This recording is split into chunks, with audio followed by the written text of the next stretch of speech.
marche qu'on a vécue cette année, Marche dans la lumière, j'ai trouvé que ça a permis de rassembler des personnes de différents groupes, différentes communautés, différentes paroisses aussi. Parce qu'à la fois, il y en avait plusieurs qui étaient impliqués dans l'organisation, donc les animations. Puis aussi, c'est Monseigneur Lacroix qui nous avait invités à nous rassembler. Donc, évidemment, il y a comme quelque chose de naturel quand notre évêque nous invite de dire, on répond, on y va pour entendre qu'est-ce qu'il y a à nous dire, pour prier avec lui, pour aussi entendre ses préoccupations, puis qui nous aide à avancer ensemble pour que dans notre Église, on ait les mêmes orientations, les mêmes aspirations, les mêmes désirs.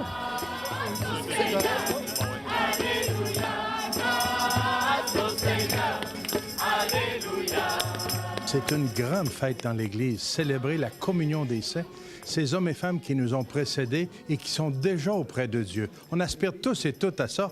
C'est sûr que ça ne presse pas, on n'est pas pressé pour y arriver, mais on tient à nous préparer pour arriver, pour être avec eux dans la présence de Dieu pour toute l'éternité, dans cette communion d'amour.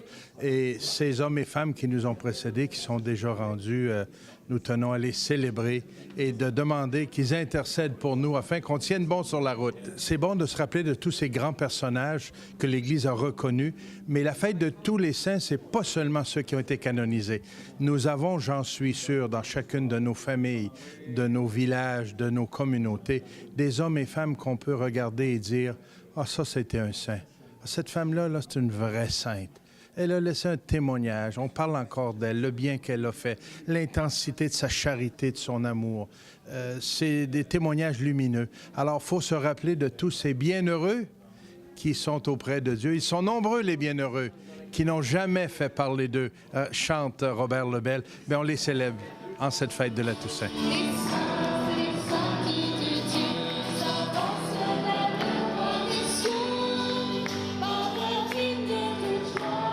Pour avoir vécu cet événement avec des jeunes de plusieurs mouvements, des jeunes de l'université où j'ai la joie de travailler, d'être agente pastorale, ça a été une soirée lumineuse où on était en plein cœur de la ville, près de Saint-Roch, avec des gens qu'on ne connaissait pas.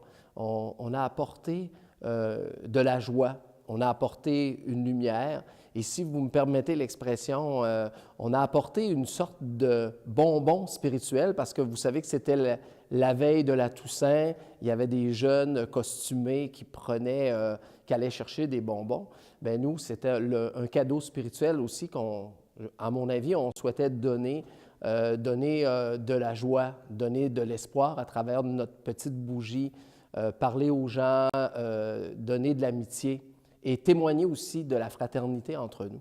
Donc, pour moi, cette marche dans la lumière a été une occasion formidable là, de célébrer la joie d'aimer, la joie d'avoir Dieu dans notre vie, puis aussi le partager à ceux qu'on a rencontrés sur notre vie.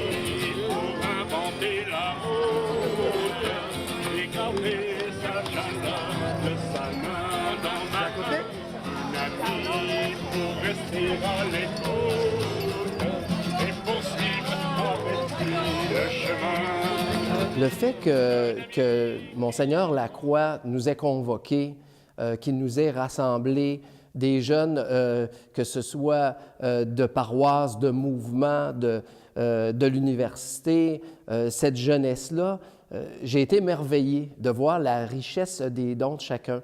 Parce que durant notre marche dans la lumière, nous avons chacun apporté quelque chose de différent. Certains, c'était dans le chant, d'autres, c'était dans l'aller voir des gens, d'autres, c'était dans la prière, d'autres jeunes, c'était simplement à travers la cordialité, les fous rires, la danse. Alors, c'est comme si on a pu voir dans ce regroupement des différents mouvements et spiritualités qu'il y a un beau monde chrétien très différent, mais aussi très rapproché par le cœur qui nous unit.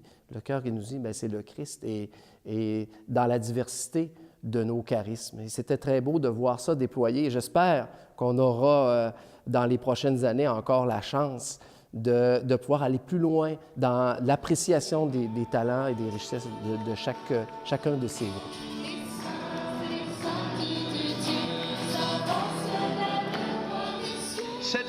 donne le goût de devenir des saints, mais vous vous dites peut-être, mais comment? Comment je vais arriver à ça?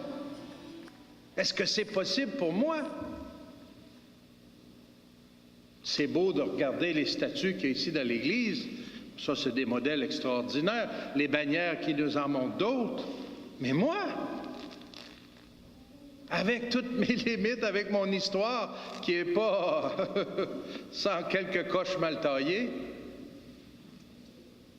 oui, lis plus en profondeur la vie des saints et des saintes, et tu vas voir qu'ils ont commencé peut-être eux aussi à regarder un Saint-Augustin, même un Saint-Paul, et tant d'autres, une Samaritaine.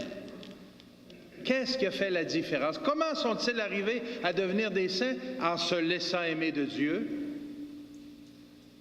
humblement en se présentant devant lui et en se mettant en route avec lui. Guide-moi, Seigneur. C'est toi le chemin? Je te suis. C'est toi la vérité? Enseigne-moi. C'est toi la vie? J'en veux.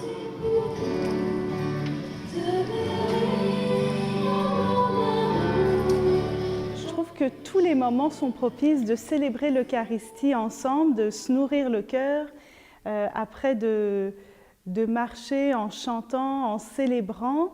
Ça nous nourrit nous-mêmes, puis ce qui nous habite, ça devient naturellement, on a le goût de le partager sans même le chercher, mais c'est occasion de rencontre avec les gens qu'on croise dans la rue, de pouvoir aller vers eux.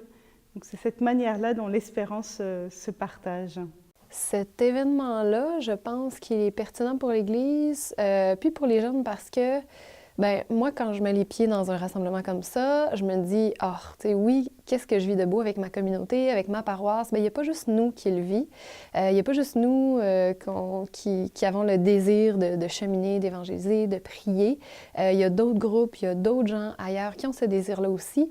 Puis même si on ne le vit pas de la même façon, en fait, on le vit, puis de partager ces moments-là pour vivre la base, finalement, de notre foi chrétienne, c'est-à-dire prier, fraterniser, puis aller vers les autres pour partager la joie, la bonne nouvelle qui nous habite, c'est quelque chose qu'on a fait ensemble, puis qu'ensuite, on continue de faire chacun à notre manière dans l'Église. Donc, c'est quelque chose qui, moi, me stimule, c'est quelque chose qui me montre que, c'est ça l'Église, au fond. On n'est pas toujours physiquement ensemble, mais on sait qu'on est unis de cœur, puis que chacun, à notre façon, on continue de vivre le message de Jésus-Christ. Je m'appelle Marie-Renée. C'est la première fois que je participe à la marche de la Toussaint, mais je suis venue avec la chorale Marie-Guerre de l'Université Laval afin de pouvoir animer la procession. Pareil. Bon, qu'est-ce que tu te sens maintenant? Comment tu sais ça en Église en étant ici à Québec? Oui, c'est vraiment une belle initiative qu'on fait. On n'a pas l'habitude de sortir comme ça pour louer le Seigneur. Donc, quand on en a l'opportunité, mieux vaut le faire parce que ça n'arrive pas tous les jours aussi à Québec. Je pense que c'est un événement fêté par la Toussaint parce que les saints et saintes nous inspirent, nous donnent le goût sur la terre d'être comme eux, à notre manière et selon nos dons, notre personnalité. Et en même temps, je suis... Comme brebis de Jésus, ça me faisait plaisir de marcher parce que je crois beaucoup que le Seigneur appelle des brebis qui sont à l'extérieur. Alors, je suis un petit peu touchée par le pape François qui dit d'aller vers les périphéries. Alors, c'est comme je marche pour aller vers les périphéries.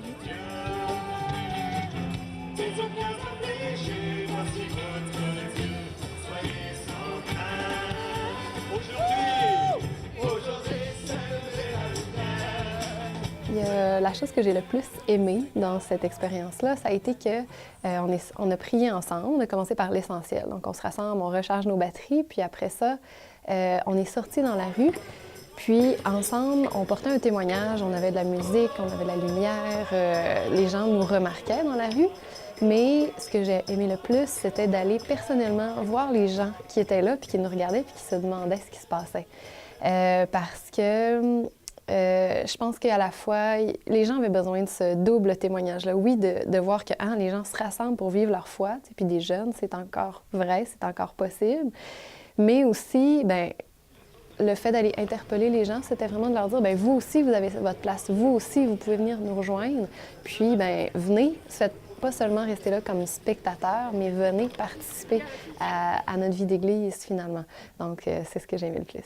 C'est un événement où on nourrit nous-mêmes auprès de Jésus la joie qui nous habite et qu'on vient partager tout simplement autour de nous.